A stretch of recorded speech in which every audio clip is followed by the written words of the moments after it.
Hey everybody, welcome to my living room. And as you can see behind me, I've got my pups, Whiskey and Trooper, sleeping on the couch. It's nap time for them. And this is usually how it goes. So they're on the couch, Scott and I are sitting on the floor. So having my yoga mat out is in the appropriate place. So what I'd like to share with you guys today is a few different poses and positions for when you're feeling under the weather, not feeling 100%. I personally have been sick for the past 7 days, which is a record for me. I'm usually not sick that long, but as you can hear, I'm still a little bit nasally. So I thought it'd be appropriate to show you some of my favorite positions that really help me relax, release the body, kind of forget that I'm feeling so crappy. So we'll start the easiest, most well-known pose, probably child's pose, balasana in Sanskrit. So come with your toes together. Maybe you want to sit on top of the feet, knees out wide. Just extend the arms down, reaching out forehead to the mat. Or if you want to, wrapping the arms by the body, place the cheek to the mat. This is really great to release the shoulders, maybe let them sink down towards the floor. Don't worry about the buttocks being up in the air, no big deal. So if this position to come all the way to the floor like this is a little bit too uncomfortable for you, and for some it may be, and that's okay. What I love, and this is so underestimated, so simple, yet it makes such a difference. Take yoga bolster if you have one. This is my homemade yoga bolster, so it's a little bit uneven. If you don't have a bolster, no worries. Just take one of your pillows from your bed. You can decide if you want to stack one or two on top of each other, or just one will do. So what you'll do is take the pillow, widen the knees just enough to where you can place the pillow close to the body, and then fold the body over on the pillow. Just kind of hug it if you want to. You can reach the arms out like this. It's amazing what this does for your lower back. So this gets the benefit of folding over without the intensity of trying to reach the floor. So this is a really great pose. If you want to take it a step further, when you're laying here, if you have any beans or rice, you can just make like a little baggie or anything with weight to it. Place it on the lower back, and that'll add just a little bit of pressure to the back, to the hips, and it's kind of like a little mini massage. It feels really good. So that's my first position. Second position is if you want to open up the back, open up the chest, keep your bolster or your pillow. For this one, you might want to stack a little bit higher than normal. What you're going to do is sit down in front of the pillow right at the small of the back, and then start to lay over on it. And you can walk yourself to the point where you feel the arch of the back beginning. So here, I like to place the balls of my feet together, coming into a Supta Baddha Konasana. Let the knees open wide. Arms can just relax to the side of the body. Let the chest open. This is really great for the hips and the back. Now if you come here and to let the knees fall open like this is a little bit too much, I have a solution. You take two more pillows, and these can be pillows from your bed, they can be pillows from your couch, really, whichever. So I've got two smaller pillows here.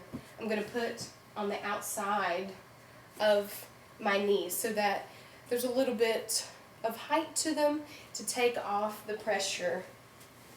So then I can come back here, maybe grab fingers and just hang out here. Again, this is Supta Baddha Konasana. Feels amazing. Everything, shoulders, hips, everything is opening up, chest, abdominal wall. If you're having trouble breathing, this is a really good position. Kind of lets everything drain back since you're lying on the back. So everything kind of just be open, the nasal passage and the chest is opened up, so you can kind of get a little bit more breathing in, maybe take a few deeper breaths. So any of these poses that you come to, just lie here for as long as you want to. Focus on the breathing. Take deep breaths through the nose. Fill up the belly, the chest, all the way up to the collarbone. And then exhale out twice as long.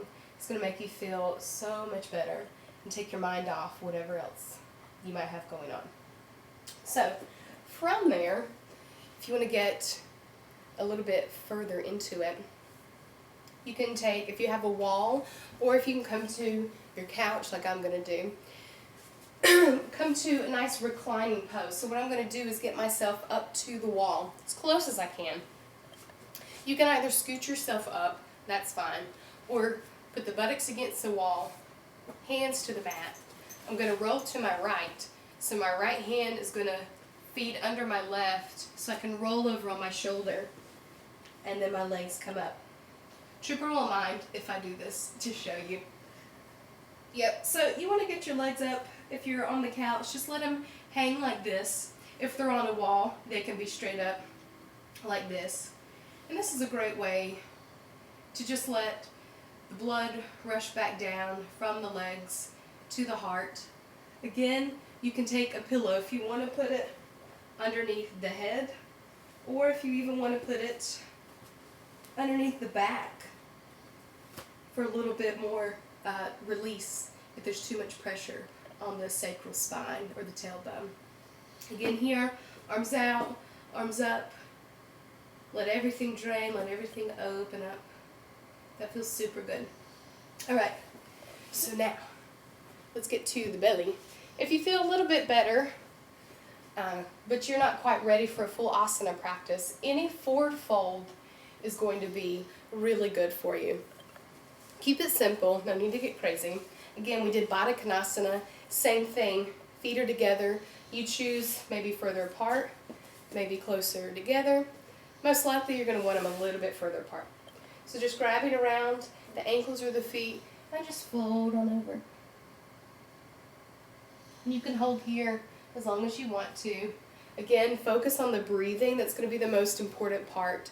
And you can even maybe say a mantra, repeating to yourself, okay, I feel stronger, I feel better, I'm cleansing myself, whatever you want to say. Kind of help mentally get yourself feeling better, and then the body will follow.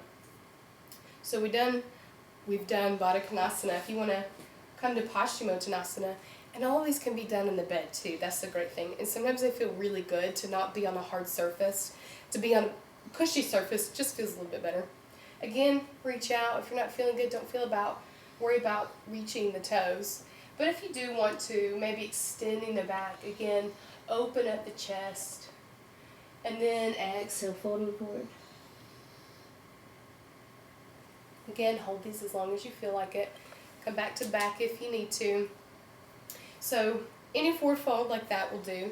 You want to come to the back, come into Apanasana, pull in the knees to the chest, bring the forehead to the knees for just a moment, and then let the head relax. And just holding in here. This is really great too. Helps kind of massage as you take your deep breaths. All these organs down here, the intestines, the pancreas, stomach, all of these down here. So if you've got some tummy issues, this should help just kind of keep things going. Deep breaths. And if you want to go maybe from one side for a nice twist, bring it over to the other side. I like this. Sometimes when I'm sick, I just like to be kind of cuddled up and close. You can do this under the covers of your bed if you want to. And then coming back up, grabbing underneath the leg and just extend one leg at a time. Maybe flex the foot, roll the ankle, come back down. I know this week I spent a lot of time in the bed and my knees started killing me because they were just so stiff from not moving. So if you just do this nice and gentle every now and then, it'll feel good. Alright, nice. Now, last suggestion that I have is to get an eye pillow. So if you don't have one of these, you can find these really at any place that has yoga gear, or you can make one like I did. I just took some material, I have rice in mine, and I just sewed it up nice and neat. So these are really great, and you can use anything really just to cover the eyes. So what I like to do is come to Shavasana, corpse pose on my back. I'm going to take my pillow or my bolster. I'm going to put it underneath my knees so that my knees are elevated so the pressure is relieved off of the lower back. Because if I'm just lying flat, then there's kind of a curve in my spine. So this eliminates that. And then if you want, have your pillow for your head, coming to the back, and then I'm going to place my eye pillow. Nice in here. Just let the arms rest by the body, palms facing upward. And then I don't know if you can hear this, but Whiskey is snoring, so I'm just going to find some meditation through her snoring. Focus on that. So that's my tips for yoga while you're sick. Again, you can do any of these in the bed, and hopefully it'll help you feel a little bit better. Please feel free to give me questions, comments, message me if you have any more questions about particular illnesses that you might want some poses for, or just tell me what you like to do whenever you're not feeling good. So hopefully I'll feel better soon, and if you're sick, these will help you too.